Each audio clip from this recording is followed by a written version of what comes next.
Hello YouTube, this is Chris again, back with another travel video reaction. And today I'm looking at a video about the food in Paraguay. This is a country that I haven't been to yet. I've been to Colombia, Peru, and Argentina in South America so far.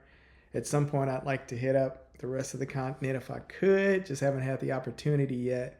And this video is from a channel called Old, Alone, and Far Away from Home. Interesting channel name. And this is the foods to eat in Paraguay. So I'm interested to see what they're working with down there, because after Italian food, Peruvian food is like the second best that I've had so far. So let's see what y'all are working with down there in Paraguay.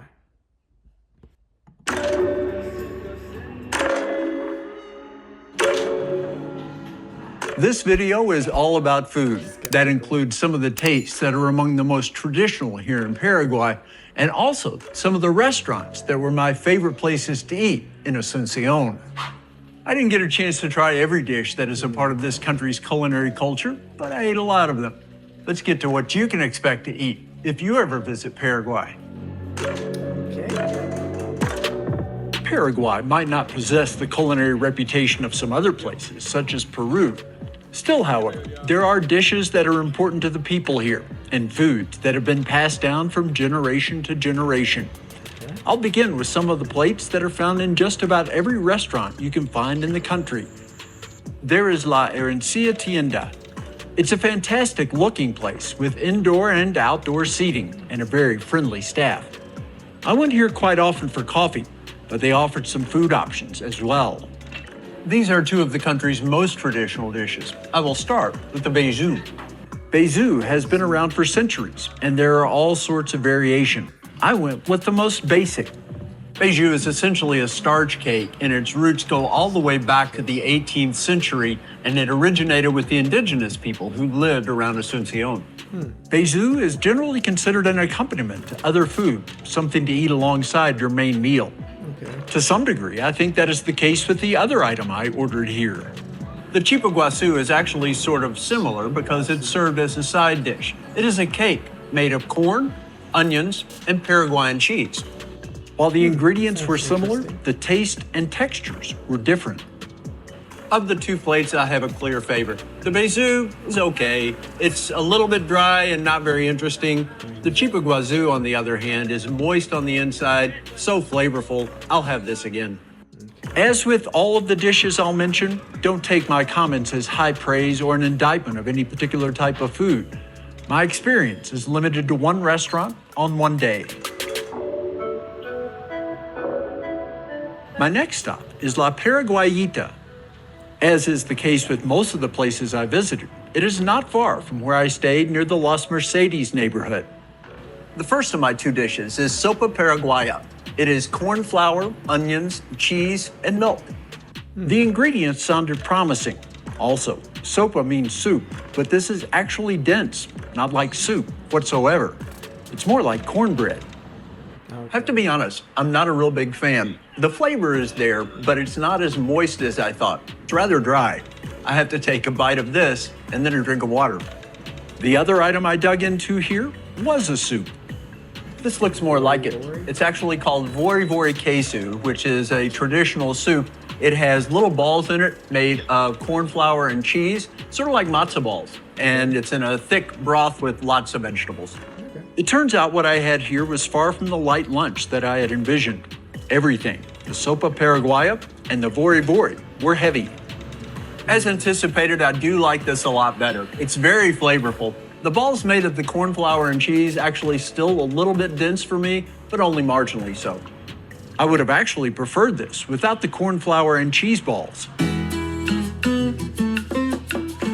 El Café de Acá is a fantastic little eatery. It is situated in an interesting complex with shops and museums. I found tereré on the menu. Paraguayans drink that and its hot version mate all day long. You have obviously heard of UNESCO World Heritage Sites. Well, this drink has a designation all its own. UNESCO has named it an intangible cultural heritage. All kinds of different herbs can be added to the liquid in these drinks. The herbs might infuse this with some medicinal benefits, but there's not much that it does for the taste. It's cold, it's wet, and it's refreshing, but the flavor is just like a weak tea. In addition to the tereré, I got a unique plate that is called dulce de limón, which is made from papaya. This is made by boiling the papaya in sugar and water. Then it's simmered for at least 2 hours until the fruit softens. That process makes the papaya super tender. The lengthy time that goes into preparing the dessert is well spent. You might think that something like this would be sickeningly sweet, but that's not the case at all. There is a syrup that forms through the process, but this is astonishingly good.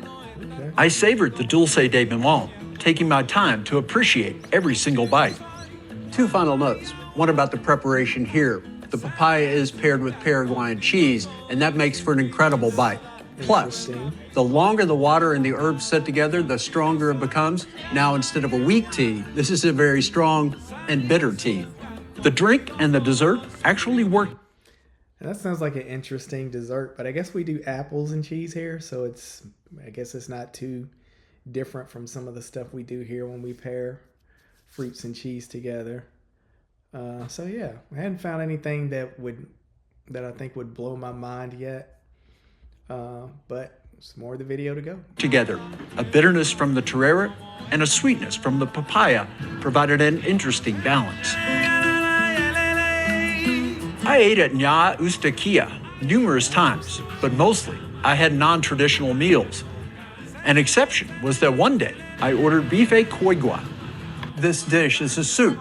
It has steak and then a lot of vegetables, potatoes, tomatoes, carrots, and then a poached egg right on top. Sounds good. The combination of all those ingredients produced a hearty, pleasurable bowl of goodness.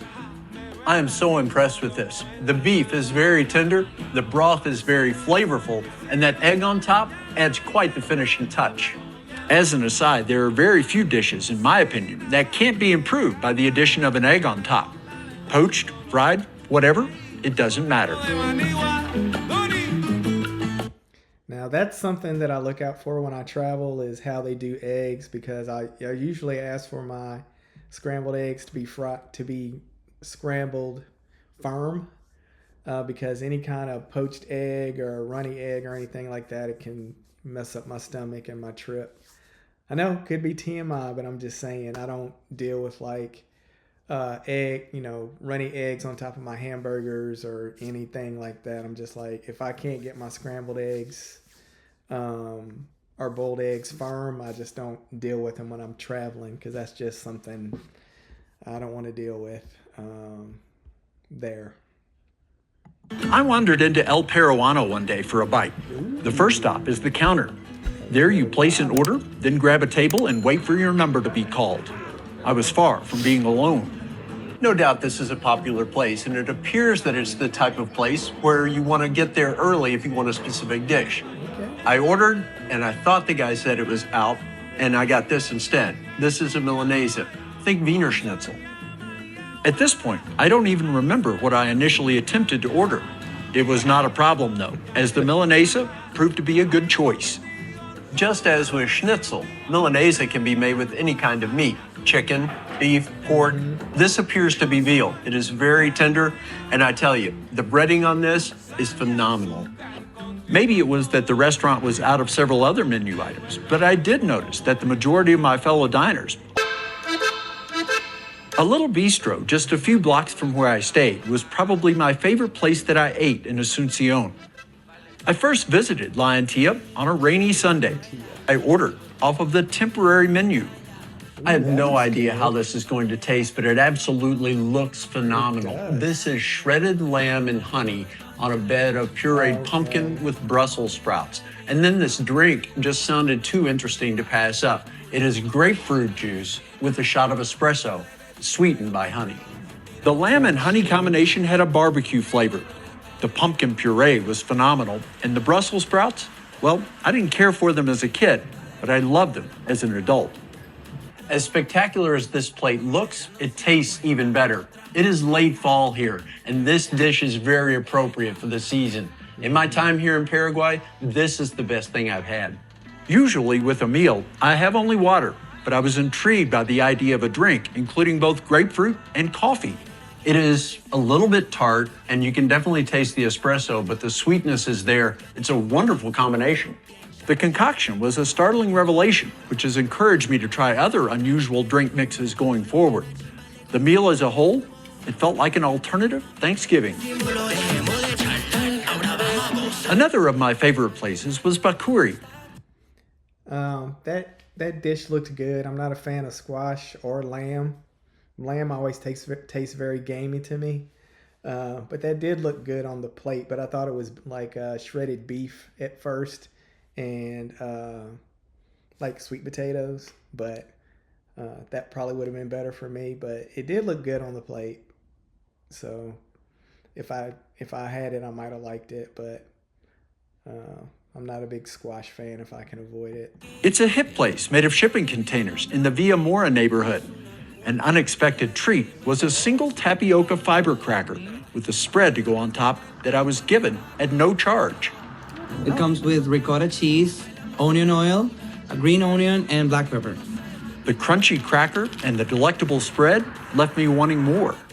This is just a bite, but it is magnificent.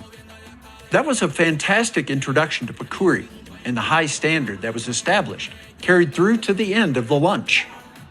Sometimes you do things just for yourself. I come here looking for traditional Paraguayan dishes on the menu, and then I see ceviche.